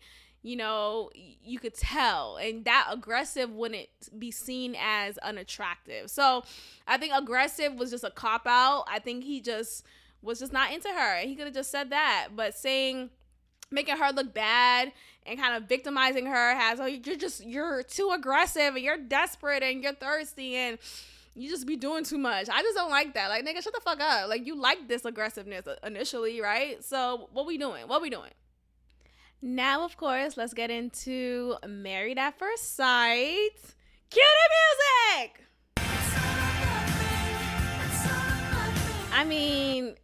Where do we even begin with this one? Michaela is abusive. That's really just it. Nothing has changed here. I know I have given her an excuse in the past because, well, I understand her abandonment issues, and she's grieving the loss of her father. It's still not good enough. Nothing is good enough, because if you are still choosing to be a shitty person, I don't care what you've been through. You're a shitty person, and that's not okay. Especially because, like she said in the very beginning, when she told Zach that she doesn't leave people when they're having an argument, or she doesn't go silent on them and just like walks out, because that's actually abusive. She said that. Literally, she said that. And for her to do exactly that, it's beyond me. So I think ultimately she needs to be held accounted for. And I was very disappointed in how Dr. Pepper did not hold her accountable. The only part when she kind of did was when she said, "You don't think you had explosive reactions?" She said something along those words, and all Michaela said was more of the abusive play that she does is, "I had a panic attack." So again, she's now continuing to victimize herself and make it seem like, oh no, she's not the perpetrator here. She's actually the one who's being victimized. She's actually the one who needs help, and it's actually Zach. It's always Zach, and I'm only reacting because of Zach and what he did, and it's sick. What I also don't like is how Zach has been as well. I think, if you want to be so, I'm not putting up with this, Michaela, you don't get to act like that and think it's okay. And then in the next scene, you laughing with her and saying, just hold my hand. And you want to laugh right now. Just being joking about it. It just shows me that he's not a strong enough dude. Like, like I say all the time, I just don't think he's all the way he's not man enough for her, because yes, she needs help and she needs therapy, she needs all these things, excuse my upping y'all, but she also needs someone who could really stand 10 toes down, and Zach is not that guy. He easily succumbed to her and was being laughy and jokey with it and not really holding her accountable either. Like, he walks out and he doesn't speak clearly. Like, nigga, what's in your mouth? Speak. Take your time and deliver. I just stuttered, but deliver your speech. Take your time. If you try and speak too fast, because that's what I find myself doing. Like, I speak too fast and then I'll mumble over my words. I fumble over my words, but Zach needs help on that. Like, every time he speaks, he's always doing that. So, my God, I don't even know what else to say about that. It's very creepy, actually. It's very eerily creepy to watch how abusive Michaela is. And it's very disappointing how the counselors and producers overall allow for this to happen and don't hold her accountable and don't show her a mirror of herself. It's really weird. Jose and Rachel, let's just I'm gonna wrap it up right after this, y'all, because I chuckled when Rachel said she called her ex that night when Jose locked her out, and I was thinking to myself, okay, and okay, and she better not apologize for it. Because what happened? He locked her out. And yes, we get it. He's upset that she called him by another man's name. That's upsetting, but she immediately apologized, and it should have been something that you could just move on from. Like, it didn't need to have ended the way that it did and have resulted in him locking her out and not taking accountability for it and speaking to her the way that he did. It was just very uncomfortable, and that would have been enough for me to be like, okay, nigga, fuck you and your white daddy. Like, I don't give a fuck. Okay, fuck you and your whitewashed Latino father. Okay, that nigga is definitely MAGA. But ultimately, I just think Rachel, I'm not mad at her for calling her ex, because we saw the clips of her knocking on the other couple's doors, and maybe the couples weren't home. Maybe they weren't home. Maybe they were heavily in sleep and didn't hear her knock, or maybe they didn't want to be involved. That's fine. But I think she was now put in a position where she felt like she had nobody else. And you would ask too, like, well, what about like her like friends? I know she knows other people outside of her ex, or does she have any family members she could have spoken to? But maybe it was just, it was a late hour and she probably didn't feel comfortable calling her sibling or her parent, and probably just felt more comfortable calling her ex-boyfriend. I mean, I get it. So I don't think Rachel needed to apologize. Sure, I think it's good that she brought it up, but I still think Rachel should have handled the whole situation better and really held him to the fire. And excuse me, I felt like I was about to break down. No, but I think she should have held him to the fire more. And I think she should have been more willing to walk away. And it seemed like she was trying to kind of make him feel more comfortable and at ease with her, rather than her holding him accountable for his actions. Like, she said what she said, and I appreciate that she said what she said and she stood up for herself, but I think she could have had it lasted longer, and that didn't happen. So that was disappointing, and we'll see where that goes. But I do have a feeling that they will stay married, But who knows if they will stay married past the experiment. I think it may be another situation like that other couple, I forgot their name, but from last season, they stayed together, but they actually ended up getting a divorce shortly after, which it was both of the married couples that stayed. I'm talking about the white couples. Forgot their names, but they stayed married. And remember one of the couples, the guy didn't want to have sex at all, talking about he needs to be in love first. I think, are you okay? All right, y'all. I'm gonna end it here. Thank you so much for listening, and I will check in with you guys next time. Thank you for tuning. You thought this is me from the future. Your ears are playing tricks on you. No, this is really me from the future, and I'm just here to give an updated review on Ready to Love and Married at First Sight. I'm not gonna say cue the music. I get it. You guys love it, right?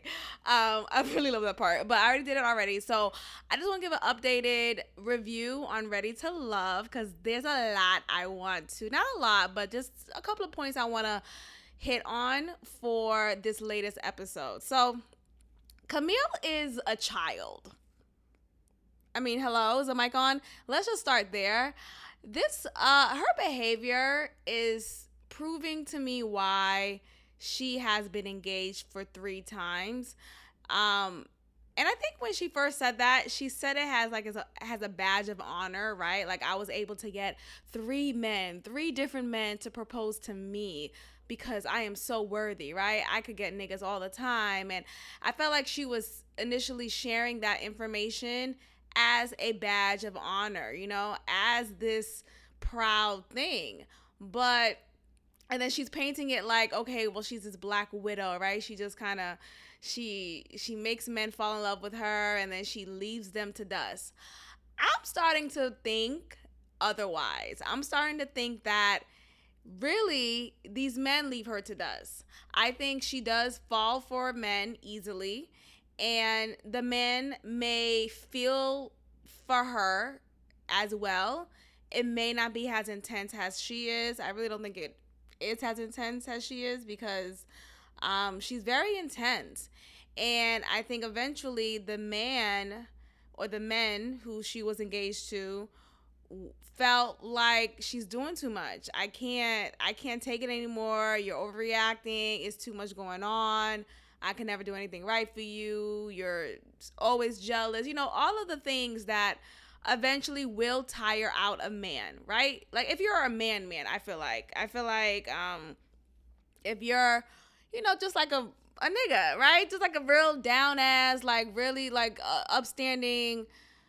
I stand in my essence as a man. You know, I keep on talking about this whole episode. I talk about just the essence of a man, like the natural essence of a man, your divine masculine, as well as the woman's divine feminine power, right? So I feel like a natural man would be tired of her, would not even have lasted long enough. I'm surprised that they even got to proposal. So I think ultimately she was the cause for the proposal being over 3 times. So I think about her behavior in this latest episode of Ready to Love, and I just feel like Camille is in need of obviously therapy, right? But something is wrong. Like you could tell also by the way she talks, there is a child in her that's still moving her lips, that's still moving her hands, that's still telling her where to walk and how to move her hands and how to speak to people. Like the way she cussed out Cornelius saying, you country bumpkin ass, you know, your country bumpkin ass, dumb ass, naive ass. Like what? Look, I don't condone hitting women. Let me just say this very clearly. I, Maxine Morency, do not condone hitting women. But in that moment, bitch, Cornelius could have gotten away with it. I would have been okay.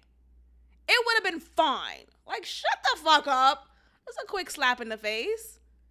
It's a joke, you guys. I still don't condone hitting. I mean, sometimes this is necessary, but anyway, the point is Camille needs to grow up. She's a child, and just the hand movements in your face, like, she reminds me of, like, I wouldn't say I was like that at one point. Like, okay, what I'm trying to make the connection here is, if I don't respect a man, I'm gonna talk to you reckless, right? If I don't like respect you, if I don't really see your value,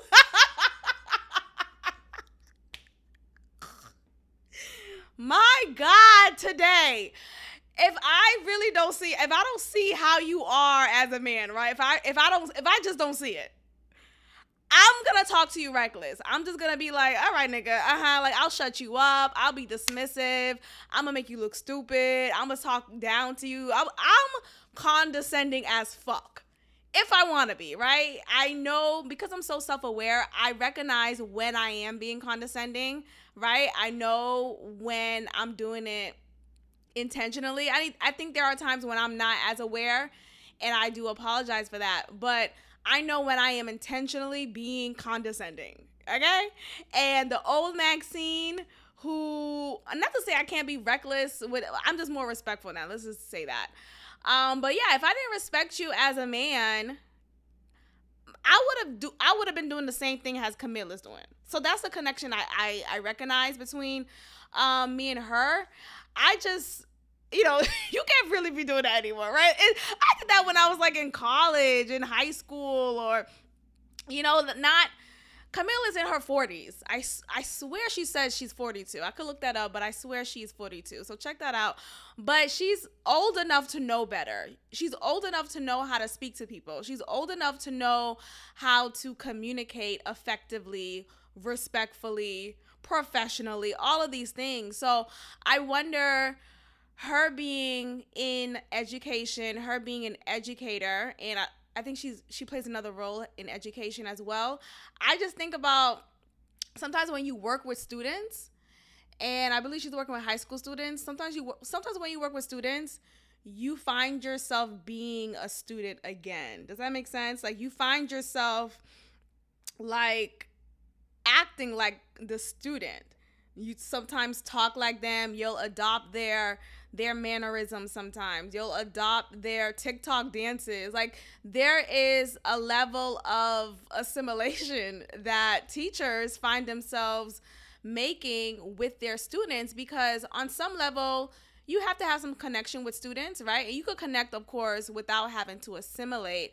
But oftentimes, it's easier to kind of mimic them and make them feel like, oh, you could trust me. You could, we could joke about this. We could, do this TikTok dance together as a challenge, and it's a part of the school culture. So ultimately, sometimes that is encouraged, not to necessarily be like students, but to put your guard down and remember who you were as a child. And in that remembrance, you're becoming that 15, 16-year-old kid again. So I think with Camille, you have someone who is still a child. And it's one thing to still be a child in ways that may feel necessary, with your job description, but it's another thing to act like a child when you are a real grown-ass adult, right? A real grown-ass adult, and you're dating, right? You're dating grown people, and the expectation is that both of you guys are grown, so there should be just a given understanding of how to communicate as grown people. So when you look at Camille and how she's been behaving, it just tells me ultimately that she's a child still, and she hasn't grown. She is still arrested in her development. Moving forward, let's talk about Tyrone. Now, I knew from the jump. First of all, I'm happy he's not on the show anymore, because one, nigga, what? Like, okay, but everyone, people have their I couldn't see it. It wasn't for me. What triggered me about Tyrone is The way that he stares, it's like when he stares at you, he is locked. Like he's frozen. He's having cardiac arrest. Like something is wrong. And I don't know if he's remembering what happened in 2017 when he was in Iraq, right? I don't know if he's going back to the time when he was running from bombs over Baghdad. I don't know, but Tyrone needs to go, and I'm happy he's gone. He obviously was transparent and forthcoming about his mental health struggles. He has PTSD and he has anxiety from that, and that's obviously real. And I have been on this podcast talking about my hesitations and really red flags for every woman, including myself, to stay away from niggas who's been in the war. Hello? Stay away from niggas who's been in the war, who's fought. I don't care if you just went to the war for 2 years and you got deployed. Deployed means like you're not in it anymore, right? But you got deployed and you're no longer. I don't care how long of a stint you had as a veteran, right? As an armed soldier, it could have been 6 months. The answer is no. Do not. There is some sick shit that happens when you're off to war, and it's really terrifying how poorly veterans are treated. They're just discarded when they return to America. So obviously he has PTSD. Obviously he has anxiety. And he's not the only veteran who does. So you think about just someone like him who's trying to move forward in life. And yes, he deserves a happy life. Of course, I don't want to take that away from him, but no. Right? Don't be the one caught up before you get involved with someone from what's that movie with the colored purple, not Color Purple. That Tyler Perry movie where Janet Jackson was in it. And Omari Hardwick was her man, and he was down low gay, but he didn't want to say he was gay because he was doing the fucking child. That's a whole different episode. But that what I'm talking about, color girls, right? And one of the couples, Kimberly Elise, I think that's her. Yeah, that's her name. That's her real name. Her character was married to Michael Ealy. Michael Ealy's character, played by Michael Ealy. And Michael Ealy was traumatized from the war that he just came home from. And he had these frantic ass episodes where he would be volatile physically, emotionally, and verbally. And there was finally a scene where he grabbed their kids and threw them off the balcony. Like, if you don't just kill me now, at that point, like, what am I doing on earth anymore? Like, I just look, and yes, you can't. Of course, it's difficult, right? She was with him before the war, and after the war, she sees that, wow, there's been a shift in his everything, in his attitude, in his personality, in his mental state. And now she has to just kind of bear with it. I want to stick by him. I'd rather die. Stop dying for niggas.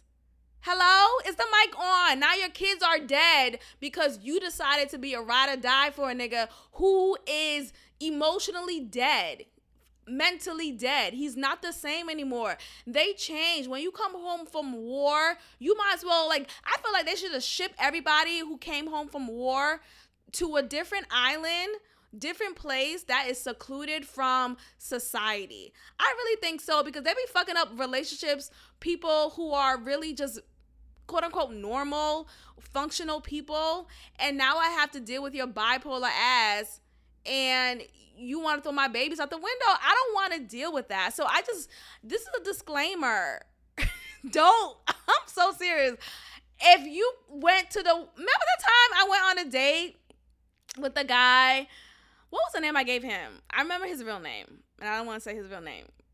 Oh my gosh, he does. I mean, I don't know if he listens anymore, but when we dated, we went on 2 dates. He took me out, and then he shared about my podcast. And as soon as I shared about it, he listened. Like, nigga, just because I tell you I have a podcast doesn't mean I want you to listen. You don't have to be the additional listener. Thank you, though. Thank you for your listen. Thanks. But I forgot the name I gave him. But basically, I think he had Asperger's. Okay?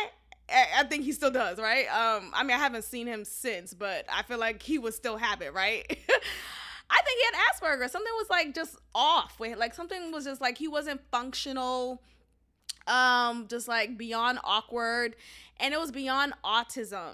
And I, as an educator, you see different types of students, and since we are now, well, we've been in the education system that is no child left behind, right? So even the child is fucked up, right? The child cannot function with normally functioning students because of no child left behind. Niggas are still really being left behind because you want to do this whole inclusive act, and you have 10 sped students in a classroom and a lack of support. But no child left behind. Child, that's a whole different episode again. Let's get back on task. The point of what I'm saying here, that guy I went on a date with twice, he definitely had something wrong with him mentally. And he came home from the war.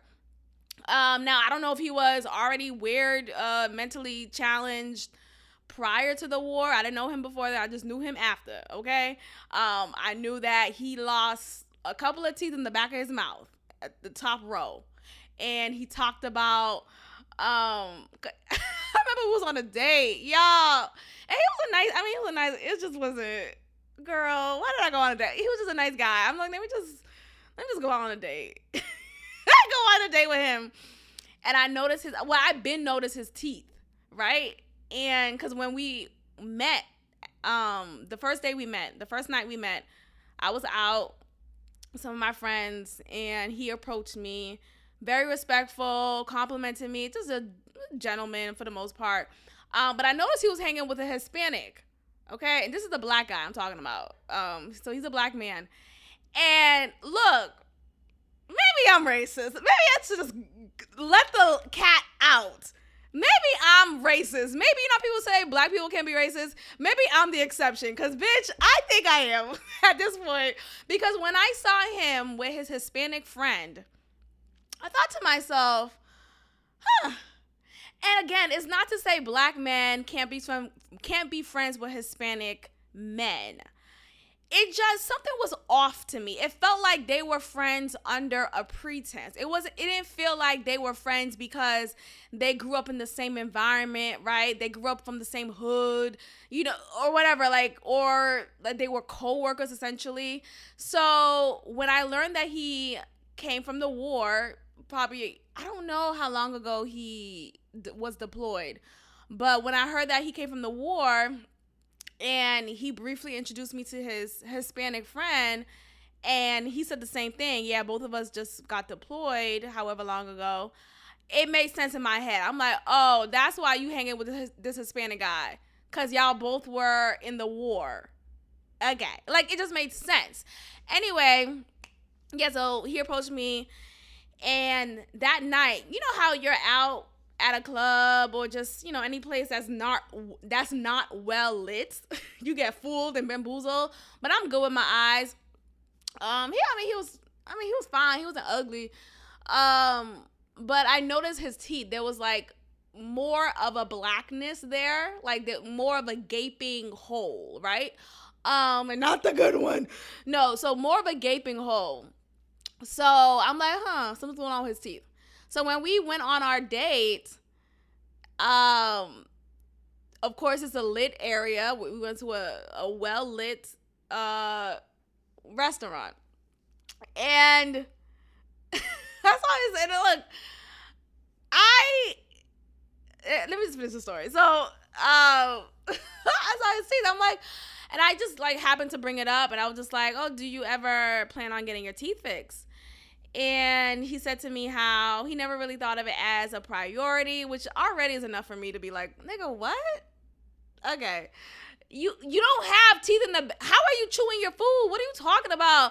And it's not I said that because I'm not, what is it? A teeth elitist. You know what I mean? I'm not hating on you if you have crooked teeth. I'm not hating on you if you have gap teeth. Just brush your teeth. As long as your breath is fine, we're good, right? I don't care about that.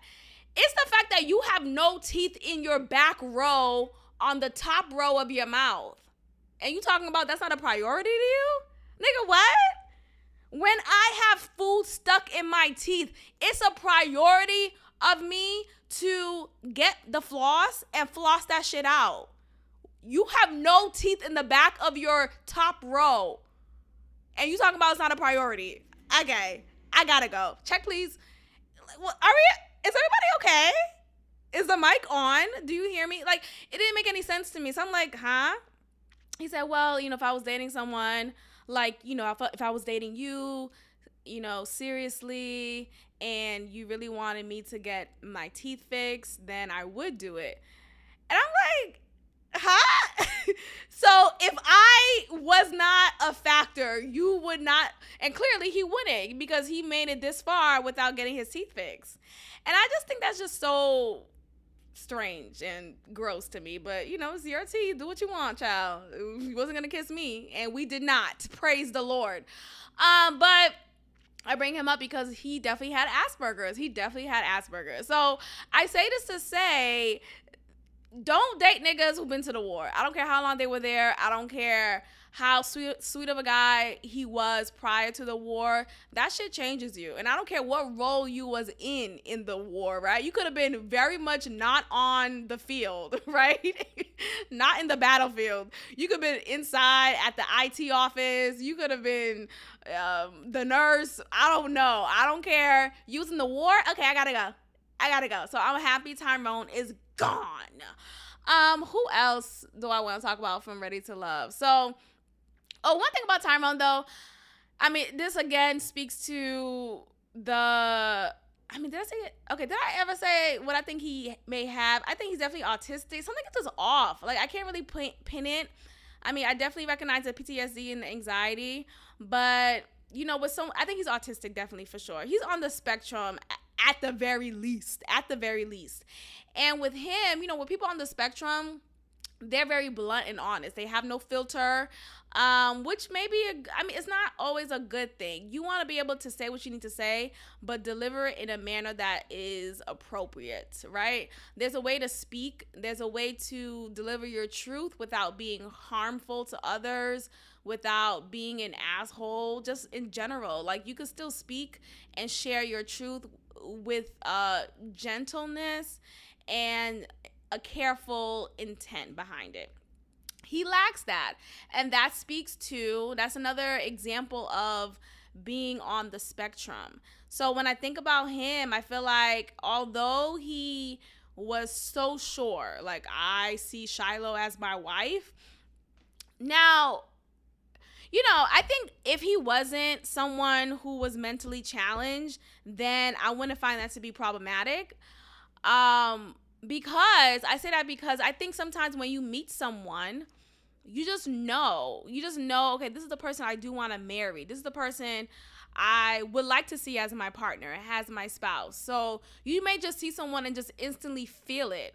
So I don't think that is to be discounted. I think, though, because Tyrone is mentally challenged, I still think he could have handled it correctly, especially since he want to tell Carrie that she came off aggressive. Like, nigga, your eyes are aggressive. What are we talking about? But, bye Tyrone, bye. And bye Corey. I was kind of rooting for Corey low-key, even though I was annoyed with him. I think that moment that he had with Mumin it seemed like it was genuine. It seemed like it could have been a cute progression of where things could go between them. But Corey he's just a little boy, and it's so disheartening to see that, because he's in his 40s. Like, a lot of these men are grown, like, not in your 30s at all. Not to say you can't be grown in your 30s, but it's one thing to be in your 40s and to act like a child. And Corey is a child. So it was a matter of time for him to finally leave. I'm glad that they did the double elimination. And, and so it is. Now, to be honest with you, when I think about the two new additions on the show, Sydney and Sean, Sean, what do you do for a living? I'm sorry, what do you do? Like, I don't, yeah. Look, I'm a creator too, right? Right. So that's why I wasn't trying to hate on that, but I feel like exactly what Camille said. You know, Camille be childish as hell, but I understand her sometimes. I feel like, when a man says, especially a man of a particular age, when they say they create, it does often mean they're broke. Like, you create what? Do you create money? Do you create revenue? Do you create a profit? What are you creating? Are you creating like software systems? Like, be more specific, And because he wasn't specific and he just said, "Oh, I write, I create," it just demonstrated to me that he was broke. And it's gonna be a no for me, dog. It's gonna be a no for me, dog. So I wasn't really impressed with him. I like that he demonstrated intentionality when he went on a date with what's her name, Aisha. I like Aisha. I think that's her name, right? The one with the blonde hair, who cries about her kids all the time or gets so excited about talking about being a mother. And she's from the Bronx. You could hear it in her voice. I like that he came up to her and they went on the date. He asked her out and he presented her with flowers, and each flower had a meaning, and one of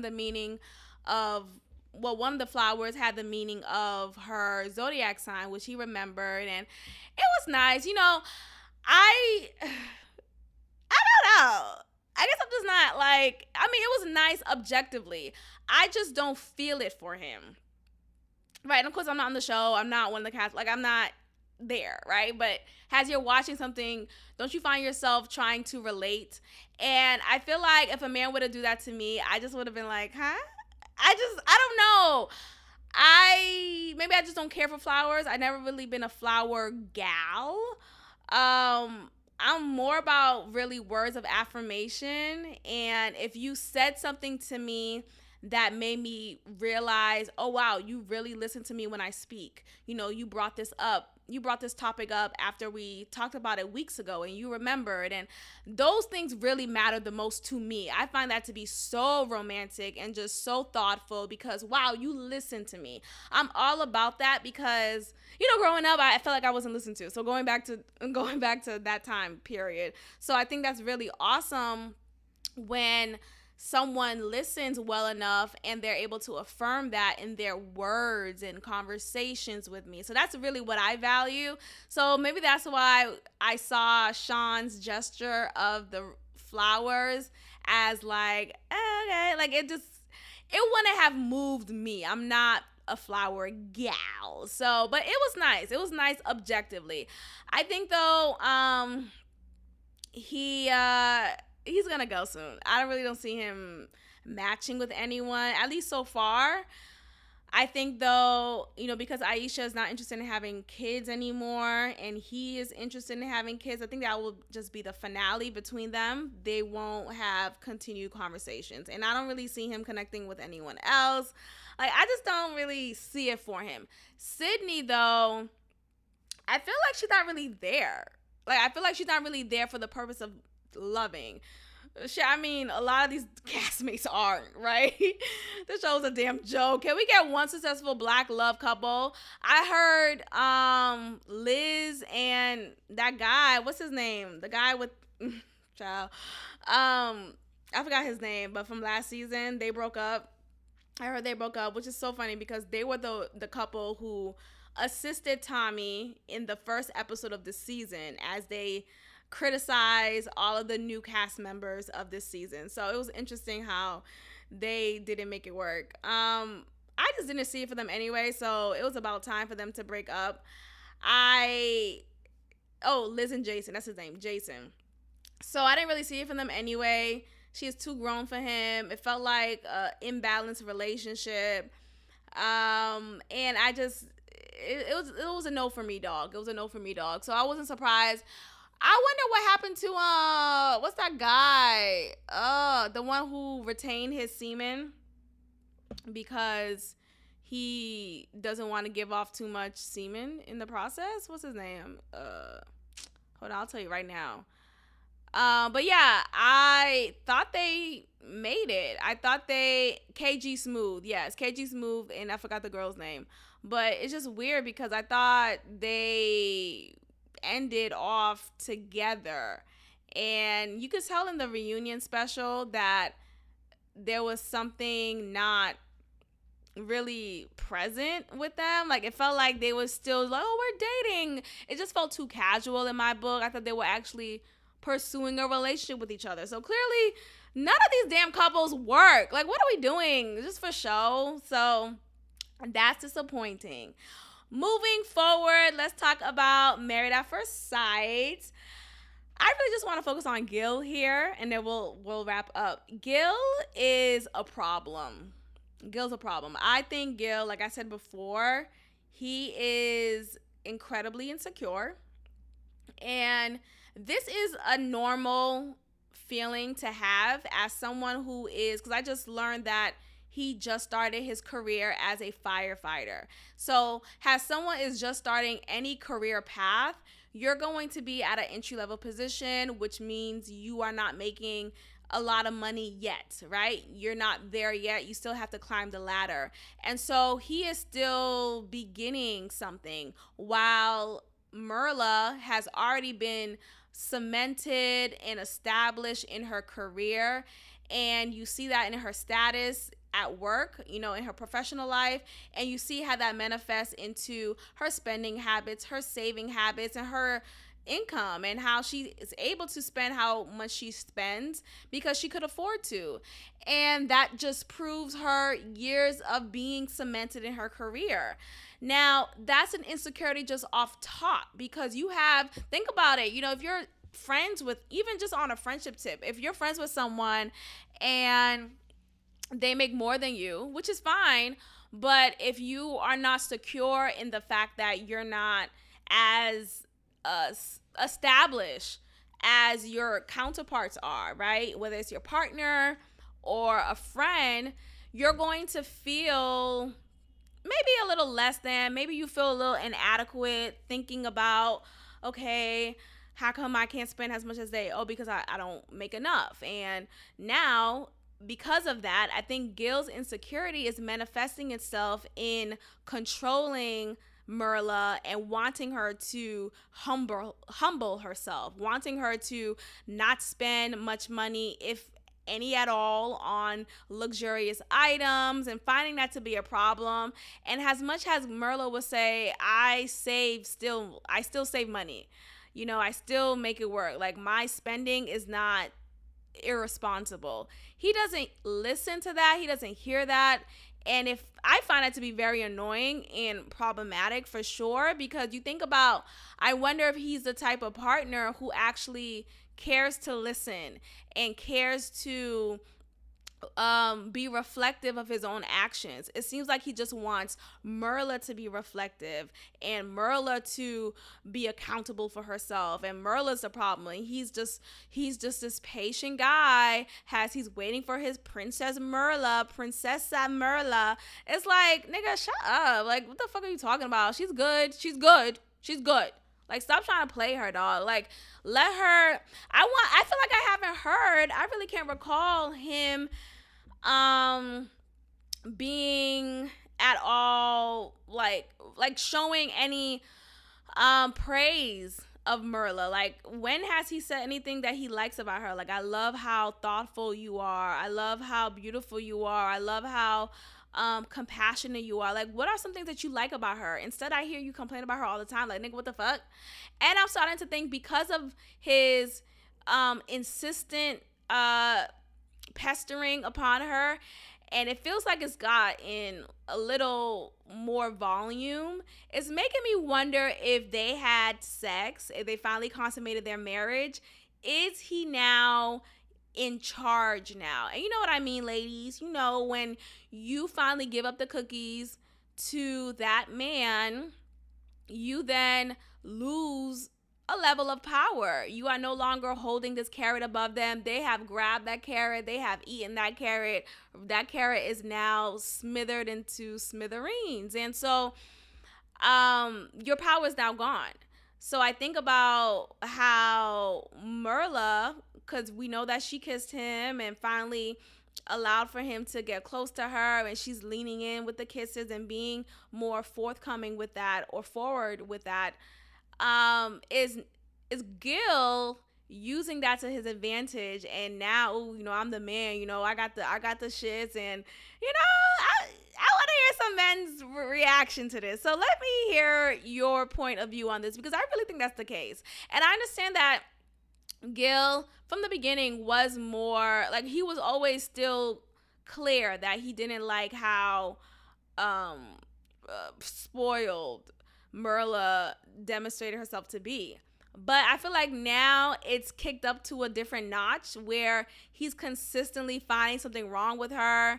He's consistently shooting her down. Like, he doesn't like share cute moments with her. Like when she said something about, oh, you want to give up me, you know, this beautiful princess, something like that. And he's like, oh, that's easy for me because, you know, looks fade. And it's like he's quick to pop her bubble. And I feel like that's a tactic that some men do to be in control and not allow the women to have any authority over them. I'm gonna pop your bubble every time you think you hot shit. Oh, you think you hot shit right now? Oh, well, your gut's hanging from that dress. Oh, well, your hair's sticking out from the photo. Oh, I didn't tell you. Oops. Like, I feel like it's just a petty way that some men will do because they're just intrinsically insecure. So it's going to be a no for me, dog. And on that note, we're going to wrap it up here. Finally, this is just, again, me from the future. So thank you again for listening. Please, please, please be sure to be subscribed on Apple Podcasts, on Anchor, Spotify, and leave a comment, leave a review. Goodbye. Thank you for tuning in to another episode of God Built This Podcast with your host, Maxine. Be sure to leave a review, give me 5 stars, and of course, subscribe. Also, follow God Built This Podcast on Instagram at God Built This Pod. God bless.